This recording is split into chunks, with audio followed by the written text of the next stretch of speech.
to be with a very special guest, Donnie Gilson, who we have a media a media relationship that goes back to a time where I think that the national security state was trying to prevent you from bringing a very important message that you're bringing out now, Donnie. And we want to welcome you onto Exopolitics TV for this special update. Well, thank you, Alfred. It's great to be back. I mean, it's been almost a little over a year since we did the last interview on the ET reptilian draconian exposure, brown dwarf and second sun. And I tell you, things have really gotten quite interesting since then. And a lot of things have happened on my end. A lot of things have happened on your end. We've established some. Of course, we've done many shows on 32 degrees of insanity. I want to say 33 because that's what we're calling it now. But it's great to be back with you. Thank you. Thank you. You know, I've noticed that this whole subject is now opening itself up to a whole new group of people who perhaps have only heard about this in the distance, and aren't perhaps as familiar as yourself and myself, perhaps others, with the ins and outs of it. And I know that we're dealing with a phenomenon, with a celestial body that has, over 100 archetypal names: Nibiru, Planet X, Hercoliubus, Nemesis, Wormwood, the Destroyer. This goes on. I mean, it goes on. Could you describe for the viewing audience what exactly you have discovered about this system? You know, Planet X. Let's call it Hercoliubus for purposes Sure. of this interview, but we'll just know that all of these other names are there, and in the article we'll put the other names so that people can kind of orient themselves. Sure. What have you discovered about it? What is it that they're talking about? And just assume that you're talking to somebody who really is just hearing about it for the first time now. Well, the one thing that I guess we can bring it all the way back to even the Bible. It speaks about it's called Wormwood, or the Destroyer.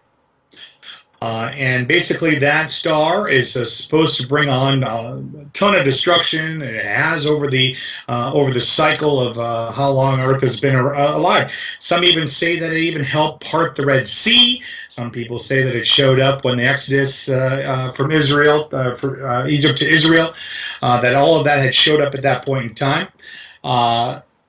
Basically, over the last 50 years or so, we have been talking about it as, because I believe that NASA itself has confirmed it for probably the last 50 years, as known has been out there, that we have a binary twin star to our solar system.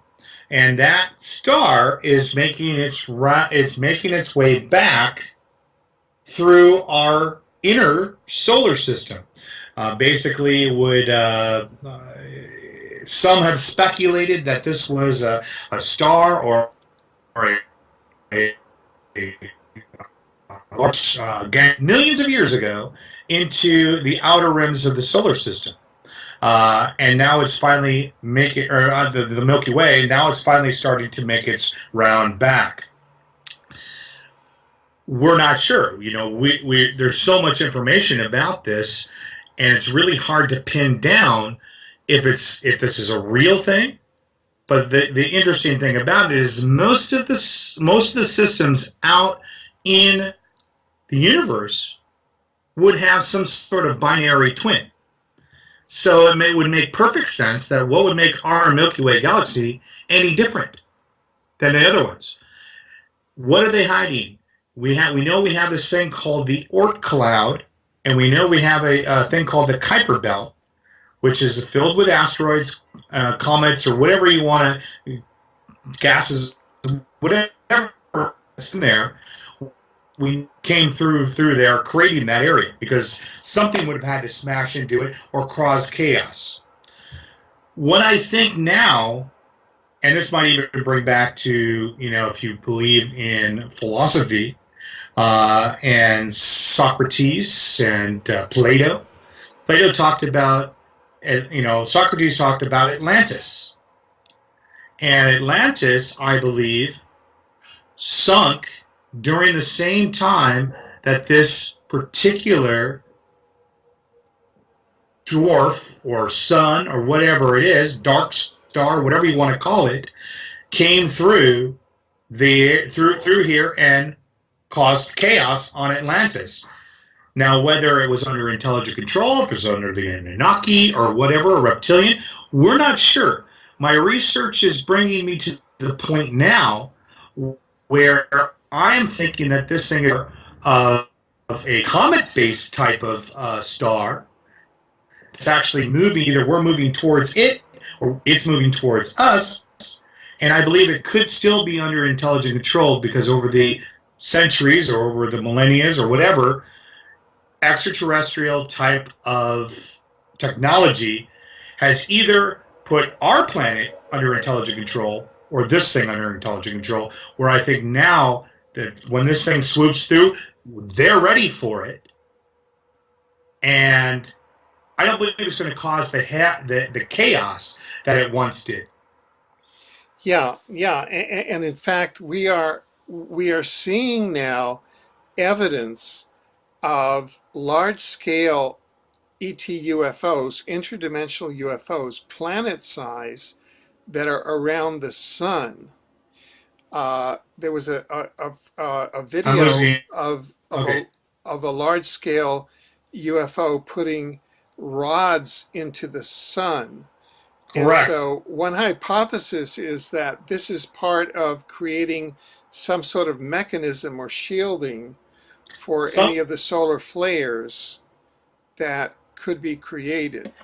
Well, also, if you're familiar with the Dyson spheres, that is another thought process that it's, the Earth itself could be interlocked within an invisible Dyson sphere, and we don't even know it. And so could the sun. As you were talking about, these rods are being put into the sun.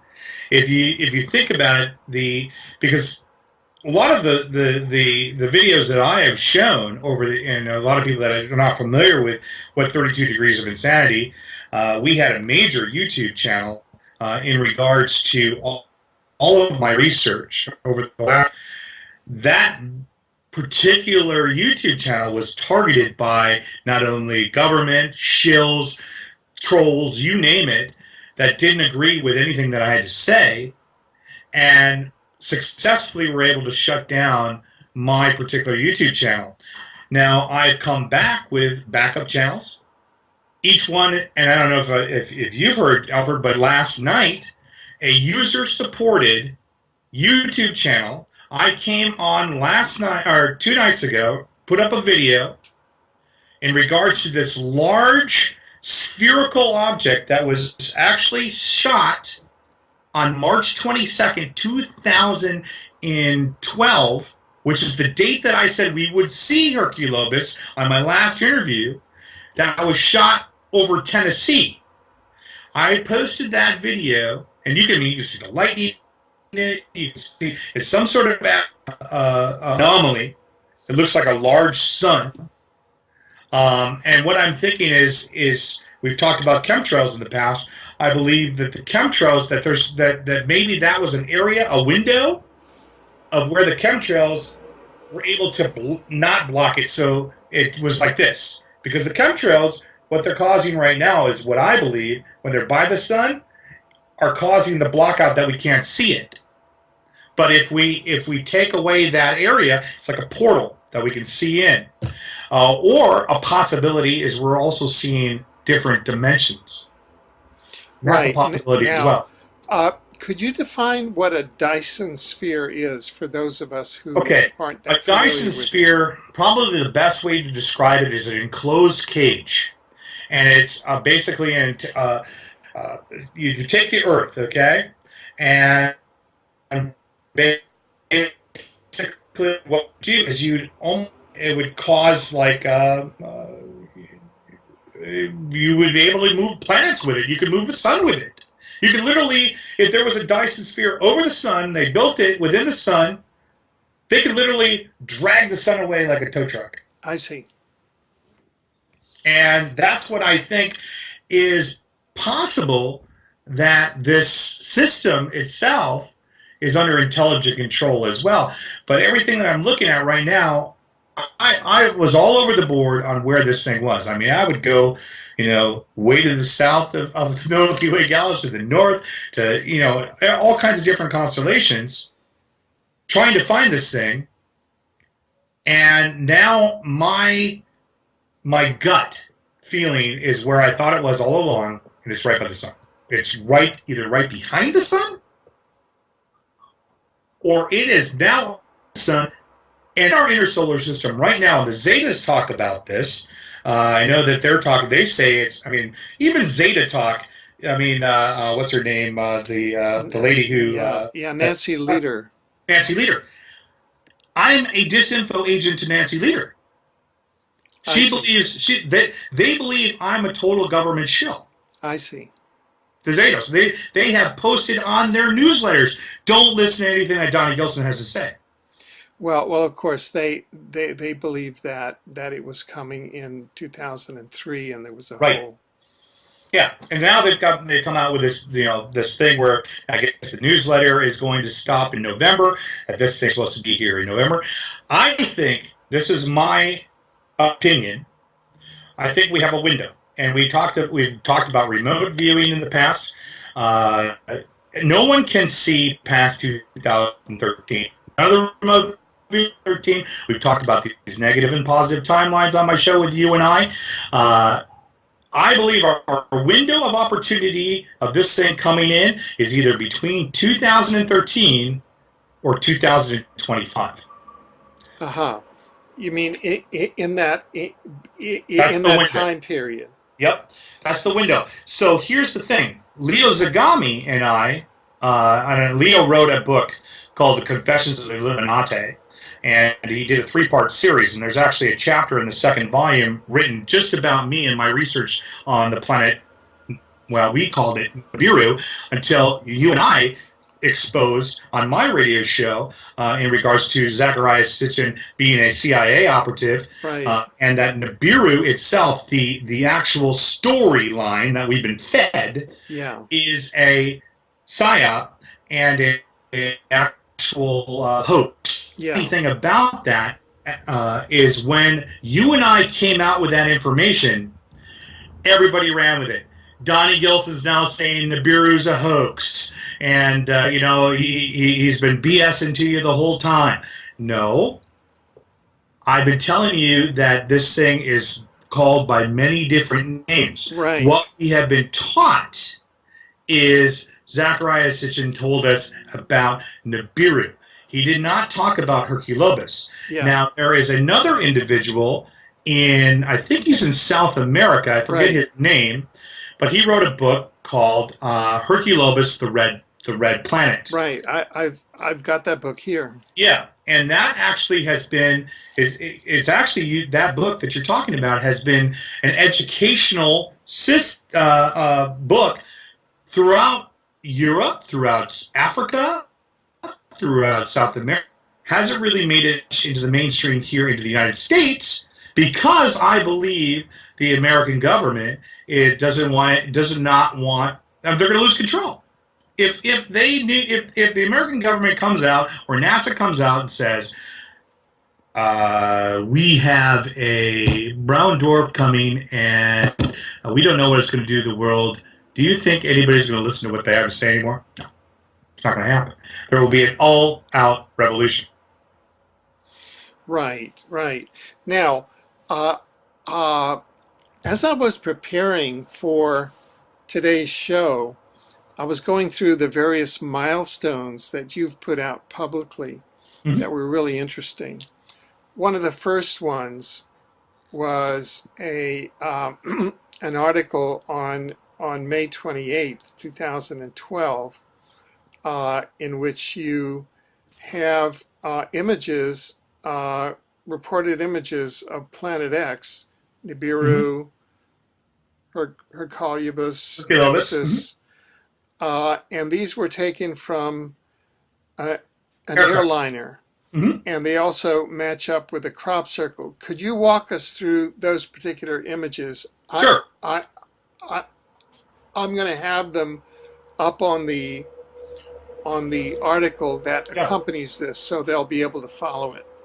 Well, I was, as we know, I have an incredible, and I have to say, the research team that I have, the subscribers that I have to my channel, to my Facebook channel at www.facebook.com/Ursu Adams, we have an incredible amount of people that are looking all the time. And I was shot anonymously, interestingly enough, these two images. One was actually a photograph that was shot over Los Angeles. It looks like they were coming in the lower Sierras, coming into Los Angeles. And then also another shot that was from another commercial aircraft liner in Melbourne, Australia. And actually one came right after the other, if I remember correctly. And I posted on beforeitsnews.com an article in regards to this particular image. And basically what it shows is this light force.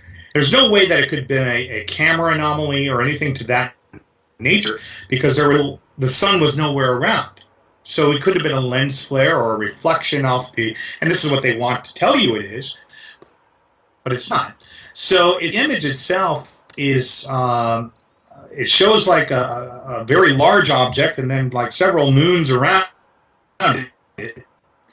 In my research, identical, I called it the zigzag formation for these particular planets, and I kept finding this particular pattern. And I also found another pattern that's it's called the kite formation. A lot of my viewers will know exactly what I'm talking about. It's the way the stars lined up around Hercolubus or second sun or whatever you want to call it. But the big thing is the actual image of these, both of them matched up. The Melbourne one and the Los Angeles one matched up. And interestingly enough, crop circle in, I think it was Avery, shows up, and it's identical to the zigzag formation that I'm talking about. And I shot this up. Marshall Masters got a hold of it. Marshall writes an article, and Marshall and I don't agree on some things, and that's fine. But he, sent a direct link, and what he thought was fascinating is how quickly the shills attacked my article. Yeah. How quickly he put something and he got some sort of response, and then kind of decoded the shill message in there, and it's a fascinating picture, and it's really up to the viewer to decide: is this a reflection of what is coming?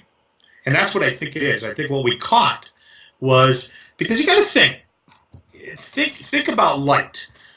We're not, when we look at the sun, we're not seeing the sun as it sits right now. It's 8 minutes away. We're basically, when we look out, we see the sun, we're seeing what took place 8 minutes ago. Okay, we wouldn't even know if the sun died until 8 minutes later. The sun could die tomorrow. 8 minutes, we still wouldn't know. We'd have sunlight. So think about this thing traveling at 1,000,000 miles an hour, or whatever it's traveling at. We're going to catch the reflection. We're going to catch the light source. We're going to catch the physical object. That is why when we look at the sun and we see these weird lens flares, like we'll see, triangles and all these geometric things around that are catched by the actual phones. Lens flares will always go in a direct line. Lens flares are not going to be all over the place. They look like little planets. What we're catching there is the light source from these things, and as they get closer, the more pronounced they become. And I just posted a video last week that I think you sent out to everybody of an image that I captured on on stereo, and it looks like small to the sun. And I've been following this system from the very beginning, and I can see it's getting more and more pronounced. It's getting darker. So that means we're either catching up to this thing, and Nisam Hariam talks about how we're not a spiral solar system, but our solar system moves in a corkscrew going this way. So the sun itself, let's see if I can do this here. If this is the sun right here, the sun's moving forward like this, and all the planets are rotating like this, like a corkscrew. So we're moving like a traffic. We're moving forward. So if this thing is in front of us, we're catching up to it. Or if this thing's behind us, like a car, it's moving this way towards us and it's going to pass us.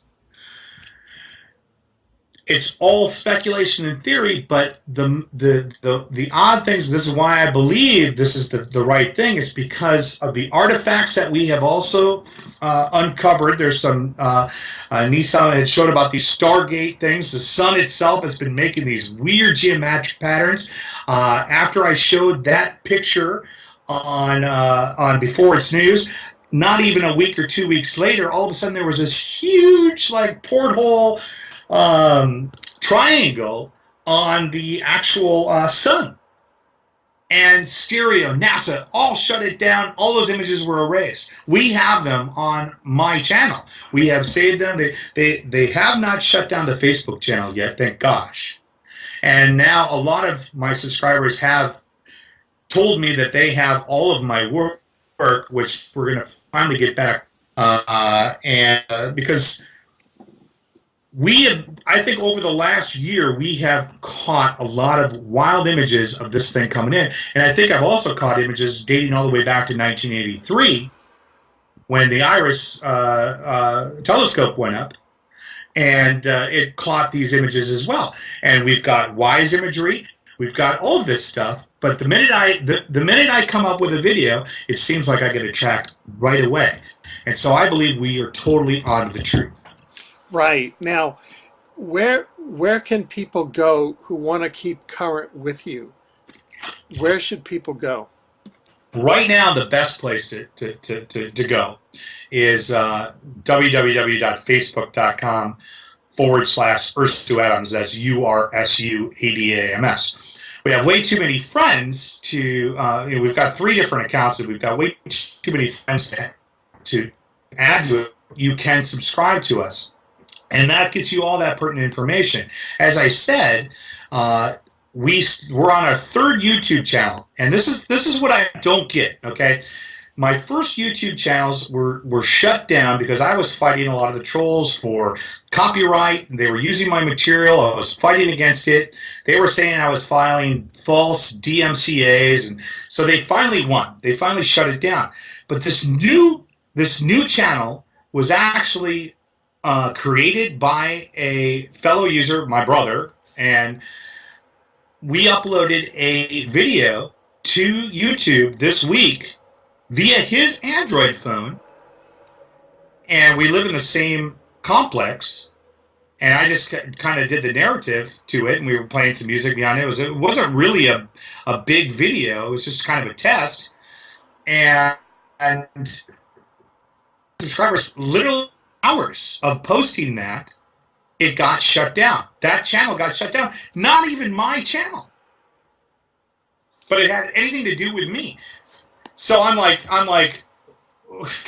what is this? And here's another thing. This is what I think, Alfred. This is I think, I don't know if you saw the Colbert Report with Andrew. Yes. But he was alive by Colbert. I mean, it was made fun of. It was sickening. Yeah, yeah. And I think this is what I think, because whenever I mention you, whenever I mention Bazaga, whenever I mention Geo, Truth Frequency, yeah, I think it's we, us, this collective here, right, that we've created. We're the ones that are coming out with the truth. Right. AFRs, the Revolution Radios, all of these other ones, I believe, government entity. Because somebody posted on my Facebook, said this, Donnie, pay attention. So if Drake, Terrell,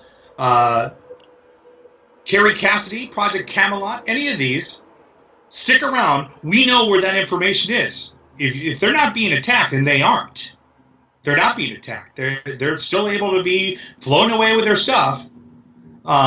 We need to be. You need to pay attention to that. And I have. I mean, Carrie Cassidy has contacted me. I was going to go and do her show. Leo Zagami kind of told me, maybe you want to wait on that one because even Leo's been kind of screwed over a little bit.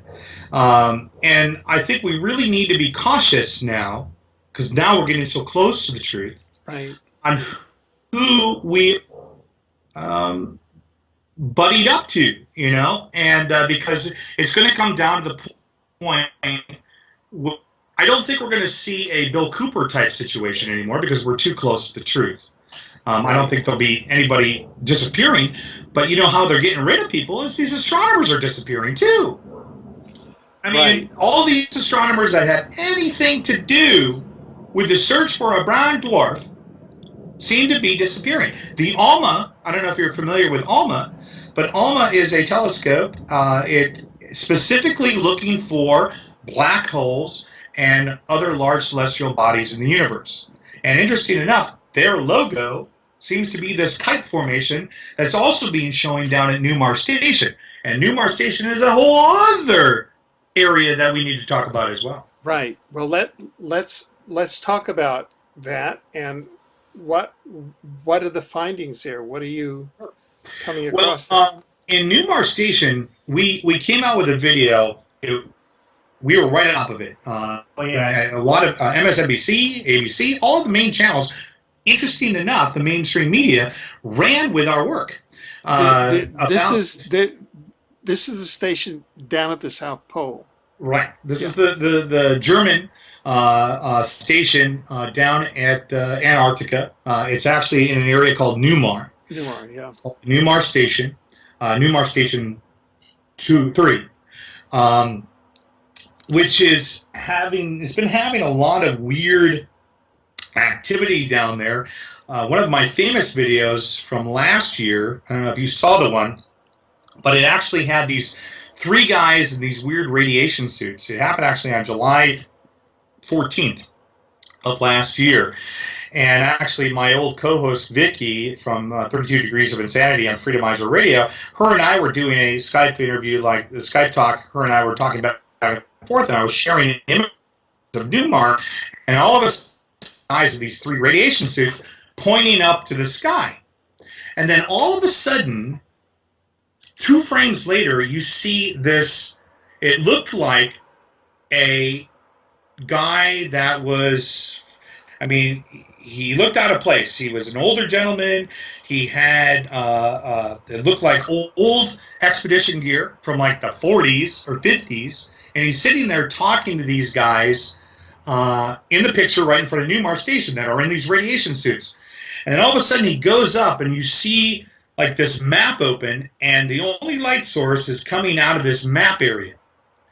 Now, interesting enough, in that area, I think it was in the 70s, time travel, there was like a porthole area they couldn't figure out, because when they sent up their weather balloon came back down and had a totally different date on it.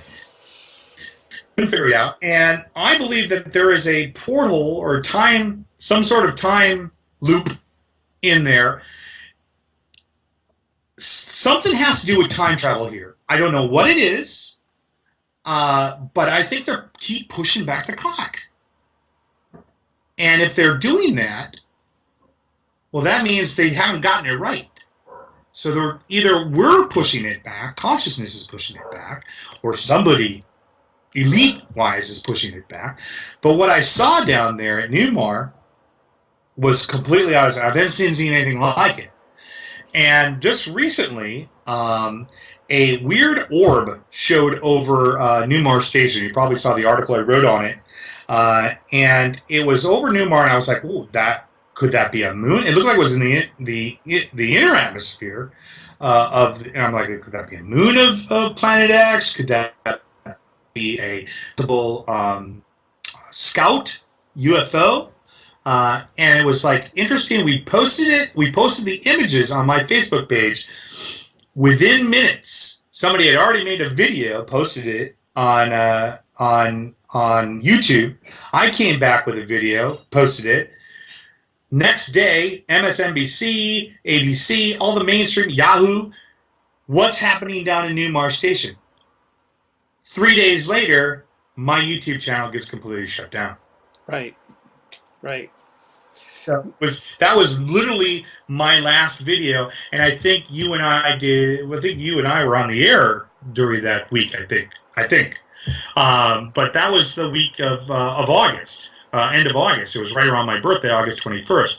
So a lot of weird things happening down at New Mars Station, and if anybody wants to go down and check that area out, all you have to do is type into your Google as an Apple, W as in Walter, I webcam. It's AWI webcam, and that will bring you to the New Mars Station, and you can watch this live all you want. But here's the interesting thing.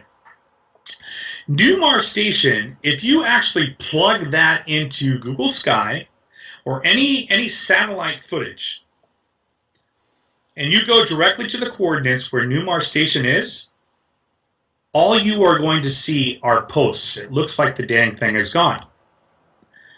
From my understanding, the cubits or the measurements of New Mars Station are exactly the same as Noah's Ark. The cubits, as outlined in the Bible, is supposed to be exactly the same, from what I've heard. I don't know if that's fact or not, but this is what I've heard. And if you look at New Mars Station, and you look at it, and you kind of envision, you can see it. This thing on stilts. So if there was any type of breakage in the ice, or anything that would, this thing, I bet you could float. And we also know that what's happening down, where have they put all of the DNA and all of the, for every species on Earth? It's down in Antarctica. Something to do with Antarctica. If this thing is coming from into a pole shift, well, if my theory is correct and we're moving at this rate, that means if we're doing a pole shift, that Antarctica is going to go, and it's going to be, instead of being on the bottom, it's going to be right here. It's smack dab in the middle. If you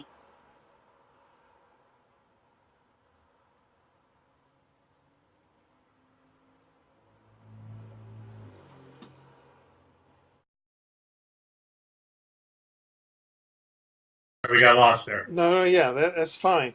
So you're talking about the station down at right in Antarctica. Yeah. So, anyways, I if you go to any satellite feed down there, all you're going to see, and if you go to Google Sky and you type in the precise coordinates to New Mars Station, you're not going to see a satellite image of New Mars. Yeah. You are going to see a video game look of New Mars Station. It's weird. And what are they hiding at New Mars? They're hiding something, and it's interesting that it's a German-based company. We all know what the Nazis talked about. I mean, they believed in the white Aryan race came from furthest star to the right of Orion's belt. Starts with an A. My brain is shot. Well, anyways, they believe that's where the dark sun's coming out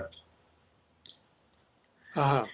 If you look at any, and the Third Reich also established a base at Antarctica. Yeah, and Hitler, Hitler has been known, people said Hitler escaped to Antarctica. That's where he went after World War II. Bell technology, talking about Bell technology, there is a lot more to this than meets the eye, than the dual sun. There is a lot more to this, and that's what people, I think, need to understand, is if it's all about the matrix and the reality that you have in your own mind and what we create as co-creators of this world. And I believe we've been lied to. Even as researchers, we've been duped because we've been sent down these roads. Yeah, oh, this is great, information. We get sucked into it, kind of with the Zachariah Sitchin thing. I put a completely different thought process because I was basing a lot of my research on what Zachariah said. Now let me ask you a question. And this is kind of a paradox. Here we have the information because our mutual colleague, Andy Bashago, because he was a childhood participant in Project Pegasus, there was in 1971 a one-time chronovisor probe to the year 2013, which found the U.S. Supreme Court building in Washington, D.C. under 100 feet of water. Under 100 feet of brackish water. And we know that the defense attaché to that project, who was also a member of then President Richard Nixon's cabinet, was Donald H. Rumsfeld. And we know that Rumsfeld's fellow cabinet member, who was National Security Advisor, U.S. National Security Advisor, was Henry Alfred Kissinger at that time, who has been identified as a key go-between to the financial bloodlines, City of London, headed up by the Rothschild family, the British Crown, what are known as the Illuminati, the people who really are at the apex of the triangle. Right. And so, starting around that time, there was an executive decision which Nixon could have taken, which has resulted in 194 that we know of deep underground military bases that have been built. In Europe, in North America, there's reportedly a maglev train that runs from North America to the tip of South America. I mean, they're just under there. I was just talking about that train the other day. Actually, I was talking about there's supposedly one right here in Los Angeles that goes all the way to New York. It's underground railroad that's supposed to be operational right now. Yeah. So, and apparently these 174 plus underground bases were built based on the intelligence of a global coastal event as picked up by the chronovisor probe and other intelligence that was due to the coming into the inner solar system. Some people say as close as 2.85 astronomical units from the sun. That's 3 times 65 million, but about 190 million miles, somewhere around Mars, a little bit. And with the mutual attraction, there's all these solar flares and solar storms toward us. Sure. So we have the hidey holes for the elite. All the governments, all the monarchs, all the financial bloodlines, the political and economic elite, the entire armed forces, all the technocratic elite of the scientists, all the medical personnel who bring you GMOs, all those characters are going underground. And yet we have this enormous deployment of planet-sized ET UFOs around the sun that look like they are putting in defenses into the sun. So it looks like there is a galactic governance that is not going along with the plans of the Illuminati New World Order. They're out to protect Homo sapiens. I read this interesting article. Yeah. It's called The Alien Interview. And it actually takes place during the Roswell incident. And basically, here's the summary of the interview. A nurse, I guess, that was dispatched to the crash at Roswell. When they found the dead extraterrestrials, the Greys, there was actually a cyborg or artificial intelligence being on our way, but it was in a different die. And it spoke, I think, 75, 80 different languages, but the one thing it didn't speak was English. Whoa. So the nurse taught the cyborg, sat down and literally taught English, and they communicated this interview to each other. And it gave kind of all of the mysteries of the universe. Well, the United States government did not like that. They murdered this thing. Huh. Everything that we needed to know about the universe. And one of the things that was interesting is the alien had talked about two different forces out in our universe. There was one force was called, I think it was called the Lost Empire, or something Empire, and then the good guys were called the Domains. And there's a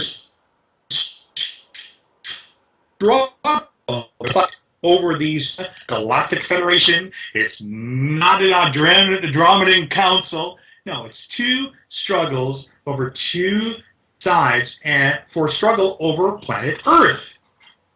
Who is going to be the protector of planet Earth? Well, the so-called Empire right now has control over planet Earth, basically making planet Earth what they call a prison planet, where our souls, when we die, and if anybody's done any research or spoken to John Lear before, John Lear, astronaut of NASA, has talked about a particular soul-catching station that is right outside of the moon, on the other side of the moon.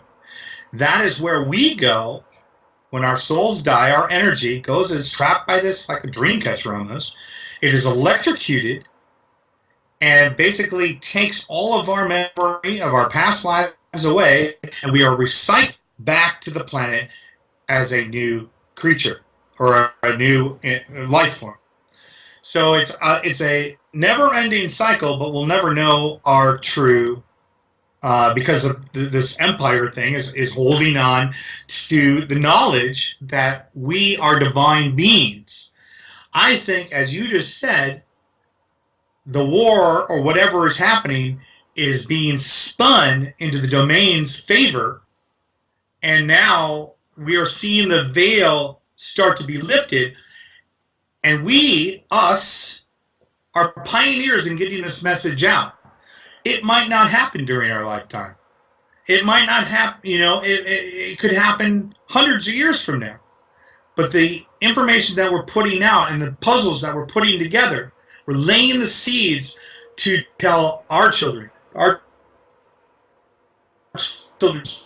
so that, hey, there is something past this, and not to fear any of this, because that's the thing. There's too much fear-mongering going on. I mean, we've got a young child here. He's 12 years old. These are the future of our planet, and we need to be very aware of that. I mean, a lot of people are attack me saying, "Oh, I'm a fear-monger. I'm part of this whole 2012 doomsday thing," and we've had kids commit suicide and all this stuff. It's because of, one, the media. It's because of this the evil entity that's on this world. We've talked about the draconian reptilian invasion. Wilcox talked about. I'm not a big fan of David Wilcox, but he's talked about that. Last year when I was on Clyde Lewis's show, Ground Zero, same time I was on, we had all these huge earthquakes underneath Washington D.C. These were supposed to be some nuclear explosions that took out all these reptilian bases. Well, we're taking them out piece by piece. And if we take them all out, now the veil is going to be slowly lifted. And interesting enough, I'm also seeing a change in political views. It's almost like their zombieism is being lifted, and that they're starting to become free thinkers again. I'm not a big advocate for Obama. I'm not a big advocate for any of them, but I do see a shift, like a paradigm shift a little bit. And I think that's what we're seeing. It's like they've been so glued and controlled so long that now that's being unlifted. Even though we still have the wars, we still have all of this that's happening, we have to also remember that we have an Earth here protected. We have a consciousness that needs to be protected, regardless if there's a brown dwarf or anything out there. We still have the troubles that we have right here and now. And if the brown dwarf comes, or a black star or dark star or whatever it is, or a planet, doesn't matter. I would welcome that change. And you and I talked about that. We've said, let's bring this in as a harmonious event. Let's take a step back. Let's relax. Let's know that this is in harmony with our universe. It is it's an intelligence. It is a being. If we're going to fear it, it's going to fear us.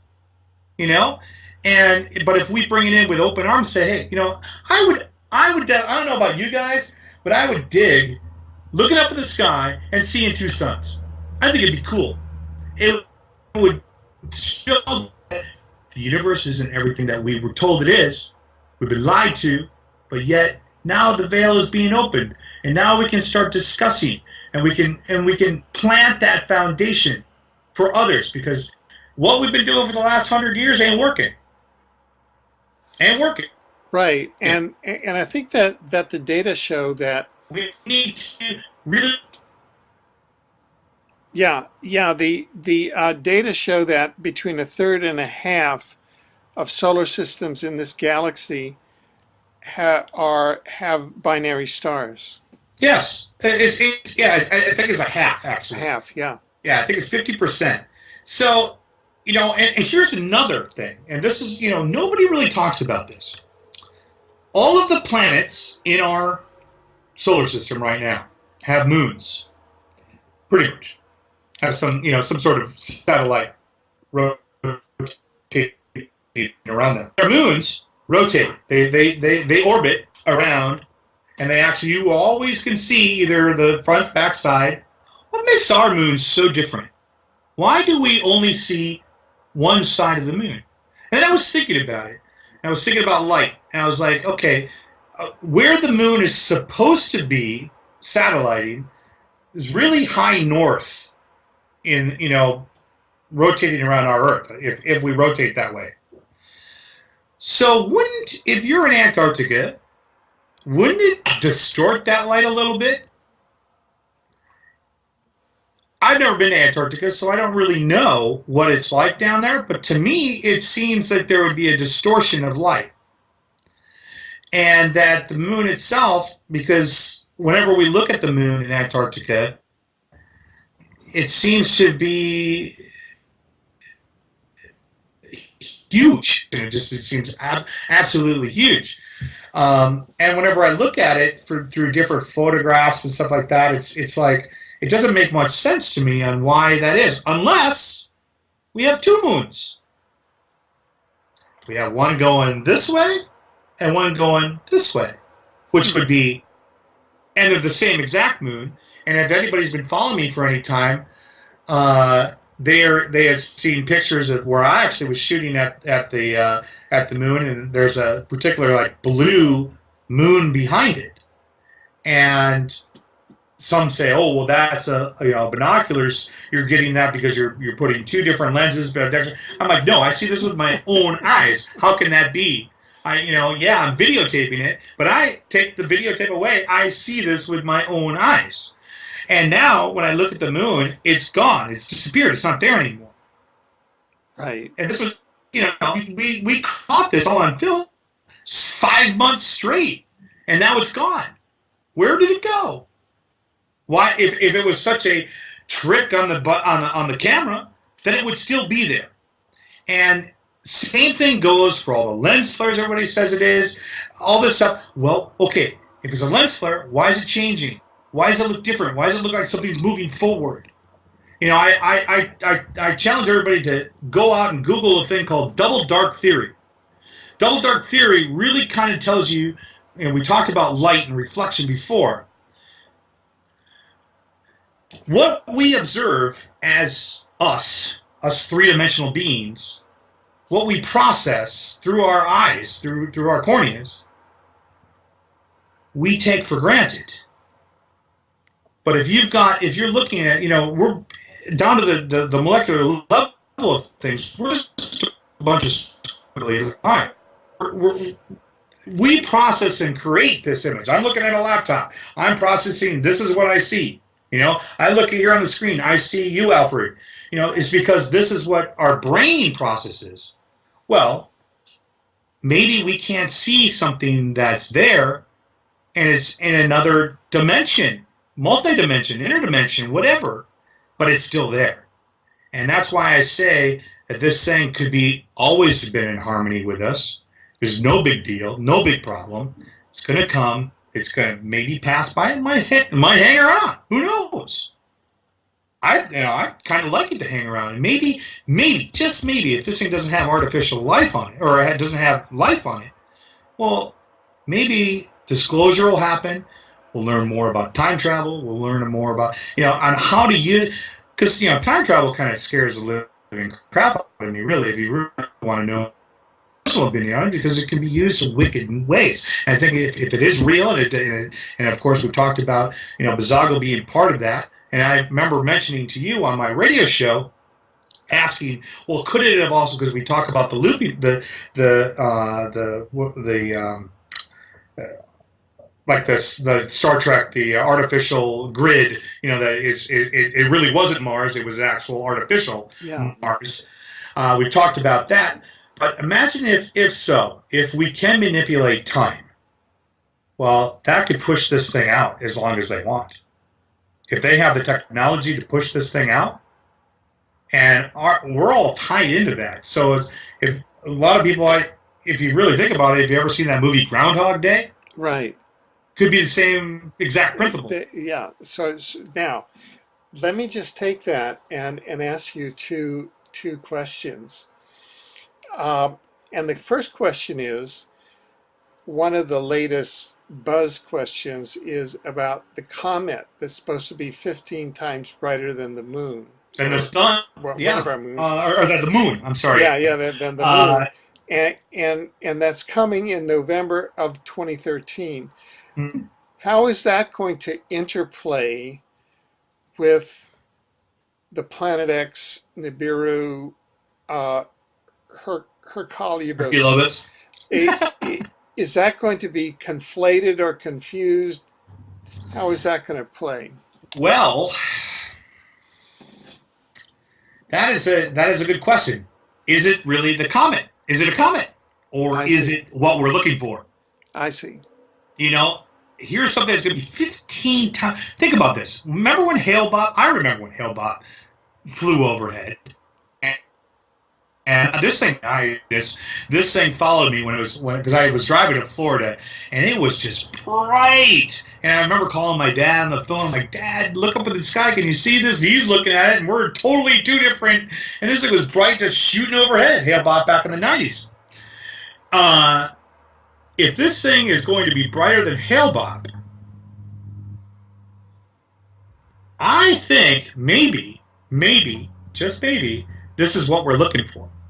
And that's why I say we have this window, 2013, 2025, because if this thing is making it come through, and it's just in the right area, we're going to see it. Bright is all it can be. And remember what I said earlier, I thought that this thing might be a comet style star, or a comet, something that looks like a comet, because we're not in there looking at it.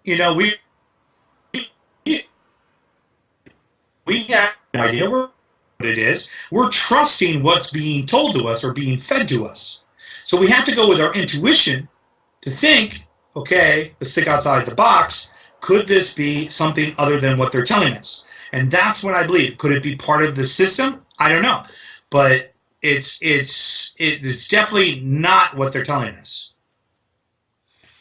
Right. Now, second question. Could you, today's October 17th, Mm-hmm. 2012, could you run through for our viewing audience what you think or what you can envision the scenario or a scenario is? And I realize that it's a moving target Mm-hmm. for Hercolubus for this time period. I mean, Okay, I missed that. You broke up on me. sorry. Could you run through a scenario Mm-hmm. for Hercolubus? Hercules, okay. I had an experience today where I just posted an article in my Facebook group, and this one person who had just had some health issues really went into sort of a fear and panic attack. Okay. And so I think it's incumbent upon communicators and researchers in this area like yourself and myself Yep. to communicate the information in a way that's safe, Right. that produces a concept not of false safety but of true safety. Right. And I wondered if you could do that. Just communicate what you think the scenario is going to be. Well, it's interesting to say that because before I was taking the train down to Long Beach to be with my friends here, I met an individual on the train, and I told him what I did, and he's like, "Oh, you all this Planet X stuff. I've heard all about this stuff." He was kind of green to the whole thing. He says, "Yeah, it makes me kind of nervous." And I turned to him and I go, "What's your faith?" And I asked him, "Do you believe in a higher power? What do you feel?" And he's a fellow follower of the Lord Jesus Christ, like I am. And I mean, my personal theory is, and I don't push this upon anybody. I have faith in the Lord. I really do. But that's mine. That's mine. And our own faith, and we're all part of the source. We're all part of the oneness. Mine just happens to be the Lord Jesus Christ. That just happens to be mine. But I don't think we really have anything to fear because I'm not feeling that. I feel that I'm pretty attuned to my spiritual awareness, and I'm not feeling any fear. I mean, I'm taking this day by. I moved down to Los Angeles. I'm starting with an entertainment company down here, doing it day by day, building new friendships, and starting a new life. People have asked me, "Why are you moving to Los Angeles? The worst place in the world, the most prophesized place in the world for somebody to move for a researcher." Well, I did it to prove a point. Do not fear this, because I'll tell you, I'm going to be on my buddy Mark and I. You know what? If I have to get if I have to wait, I'll be on it. I'll surf it out. But I'm not fearing this. I mean, it's just if it's in harmony, I believe the energy. If we, as communicators, as researchers, if we can communicate that, this is just part of the evolution of the universe. This is part of the change. Why fear it? They've instilled fear so long, and that's why I've been telling this all along. I mean, when I started the message, I said, there's two paths that you can go down.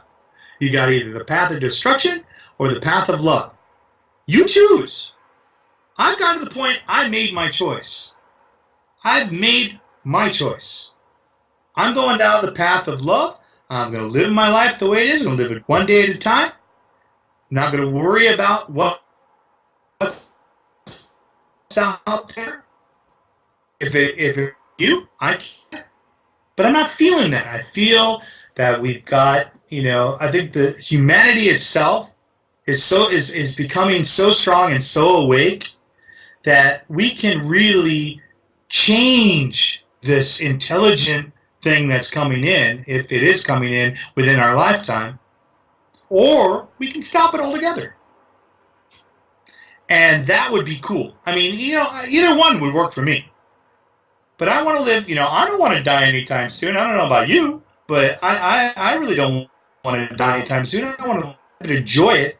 But you know what? Searching the universe and understanding and learning the cosmic answers, what more can you ever ask for to learn about that? That's what I want, because I don't believe in theology. I don't believe churches and all have taught us. I'll take all that and make it my own. And that's what I tell everybody to do, is to make it their own. Don't fear anything. Have a little faith in the source. Once you have a little faith in the source, then your life is going to change for the better. And I mean, I've let a lot of all these attacks really affect me. And making this move to Los Angeles was probably the best move I ever did. They weren't expecting this. The elites weren't. I don't think they were expecting me to get off my butt out of Reno and really go out and live my life, because that's what I need to do. That's what I need to do. The little things, this having a YouTube channel, having a good radio show, and all that, that's great. And being able to be friends with you, but I know who my friends are. You're my friend, Mark's my friend, we're all, Laura, friend. I've built such a good network within that, if we're going to go up, we're going to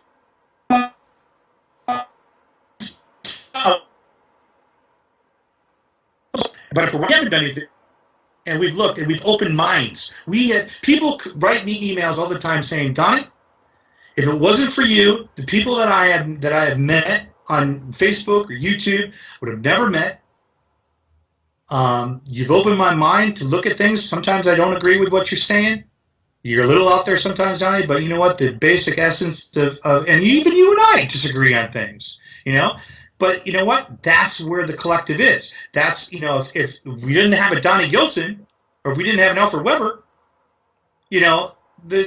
some things might not have gotten done. We needed us to help wake people up. And I'm not, that's not a choice. So that's just, that was our divine purpose. That was what God said. You know what? We're going to put you guys together. And that's why I've said to you, Alfred, that there is a reason why, in my last part of my message on the last interview, you asked me, what is the basic underlying message of what I'm trying to express? It's the same thing today. It's when I saw you up on that, I think it was at Mount Shasta, or no, it was at Mount Adams. Right. They're saying, it was 2007 or 2008, you said, we are in line for a positive timeline. Right. And when you said that, the inflection in your voice, I was like, yeah, he's right. He's completely right, 100% right. Now, a lot of people are going to go, why is there still war? Why is all that? You know what? It's going to go on for a while. You know what? It's something. But have you noticed? We're not at the brink of World War III. They might make you think that, but it's not. Bring you into that energy, frequency. Don't allow yourself to be spun into that. Into that. They might say we're fear mongers, but the funny thing is if you ever listen to any your show, my show, any of them, we are trying to be as positive as we can, without creating fear, panic, or anything, but knowing that there's a possibility of that, so be prepared. That's all. But we're not out selling disaster kits and all of this. We've got the John Moores. We've got all these Drake, all these guys that are, they just, nothing has come to fruition. I'm always like, I don't know. I felt I was right on the March 22nd thing of 2012, because what did we have? The 108-day cycle have told everybody about. We are right on the dot, because what happened at the end of September? Another 7-point earthquake in Chile happens on the 180. It was like 189 days. So we were off by a day. But I said, everybody, I said, statistically, if you ever took statistics in the university, you know there was always a plus or minus within 3. You know that. And the trolls didn't like that. Oh, you didn't get the exact date, you know? No, it's not that. The 100 now watch. I guarantee you 188 days from now, plus or minus 3 days, we're going to have another major earthquake. So that means something is out there pulling on this planet. What is it? I don't know. Could be a dark star. Andy Lloyd, right? He talks about a dark star. There's several other people that have talked about a dark star. There's a nice Grateful Dead song called Dark Star. If there's a dark star out there, then we got something lurking. We don't know what it is. And it could be something to do with dark matter. I don't know. All I know is something's out there. We're being lied to about it, but the veil is slowly being lifted. Thank you so much. This has been a great pleasure to really go through this tour de force of a program, Donnie. And I hope that from time to time we can check in with you, and you can bring our Exopolitics TV audiences up to date on this. Well, we've got a lot of big plans going into Truth Frequency Radio Network. This is we're going to probably bring 33 Degrees of Insanity back on November 3rd. We're taking a month hiatus while I'm here in LA getting all situated. Of course, you and I, you're always welcome on my show anytime. Thank you. And we have such a great, you were just on Truth Frequency last Friday, that's right, which I made a little guest appearance on. But we also have a lot of things that we have to focus to here on Earth, and that is, you heading up this, being a part of this 9/11 tribunal. That's right. These are things. This is what I tell the audience. These are things we need to air out first before I think anything else is going to come, because we need to know what the truth is on this planet first before we can ever find out what the full disclosure and truth is out there. We're going to be lied to out there. That 9/11 thing is very, very important, especially with the footage of the UFO holographic footage that you have. Exactly. In regards to that, if there was extraterrestrial intelligence involved in 9/11, we got something major more that we need to look into. Exactly. Well, I certainly want to thank you for taking time out to be with us. Yeah, thank you. And I want to thank Mark and his young son for allowing me to be part of their home here and welcome me down here. They allowed me to broadcast live from their home, so I really, really, truly appreciate that. Beautiful. All right, Alfred, we'll talk soon. God bless. Good enough. Bye-bye. Thank you. Bye-bye. Bye-bye.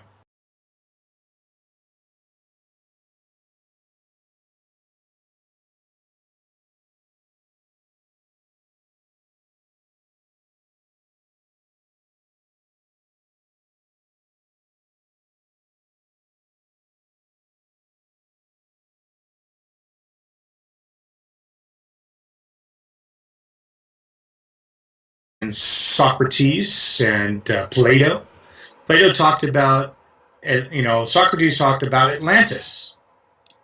And Atlantis, I believe, sunk during the same time that this particular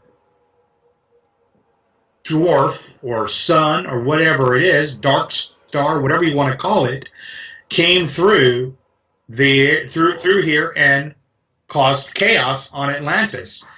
Now, whether it was under intelligent control, if it was under the Anunnaki or whatever, a reptilian, we're not sure. My research is bringing me to the point now where I am thinking that this thing is of a comet-based type of star.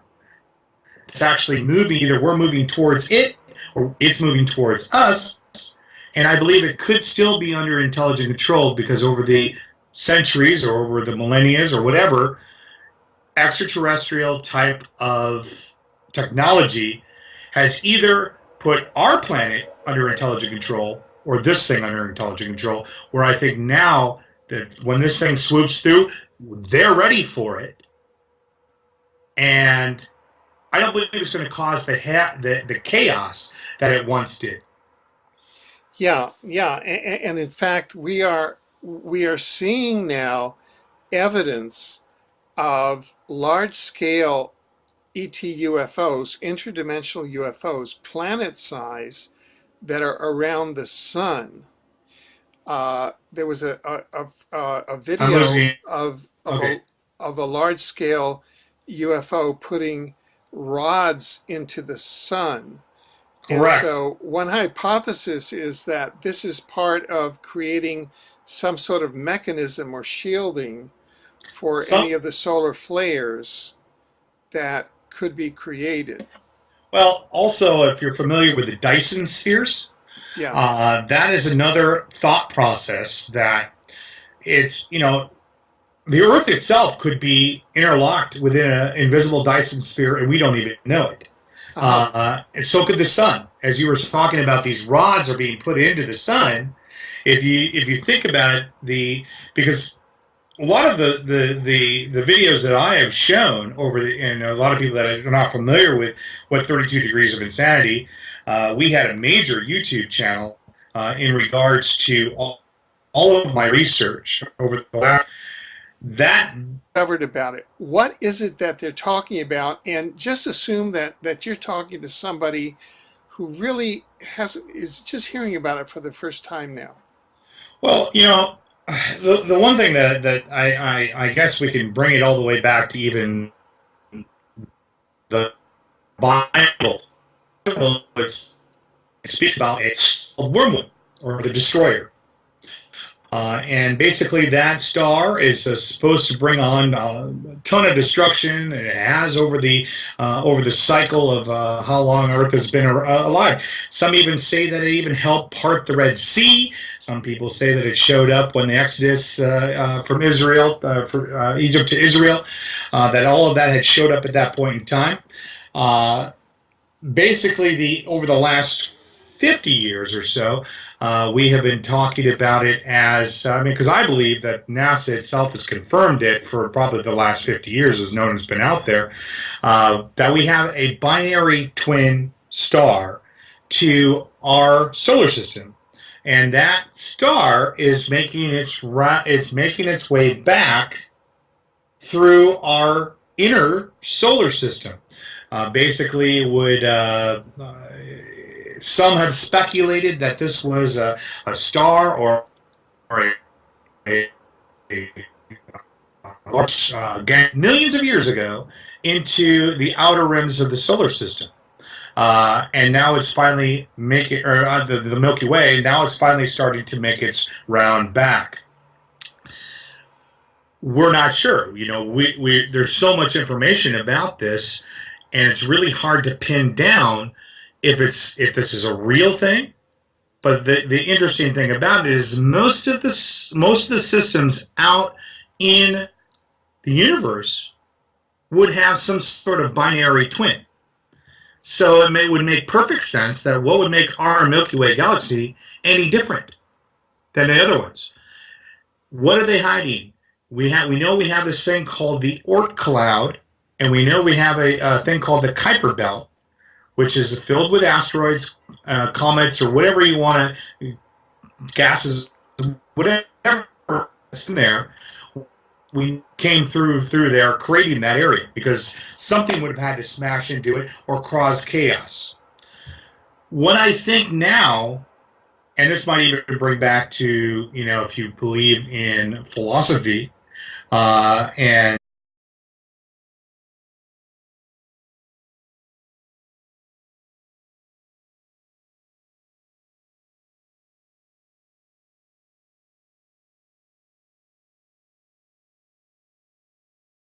to be with a very special guest, Donnie Gilson, who we have a media a media relationship that goes back to a time where I think that the national security state was trying to prevent you from bringing a very important message that you're bringing out now, Donnie. And we want to welcome you onto Exopolitics TV for this special update.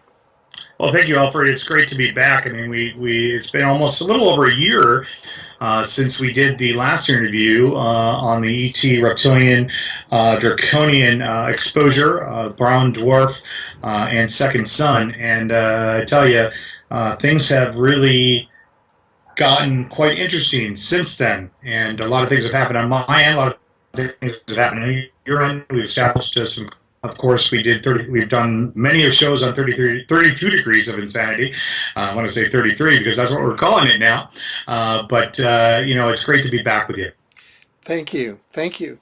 You know, I've noticed that this whole subject is now opening itself up to a whole new group of people who perhaps have only heard about this in the distance, and aren't perhaps as familiar as yourself and myself, perhaps others, with the ins and outs of it.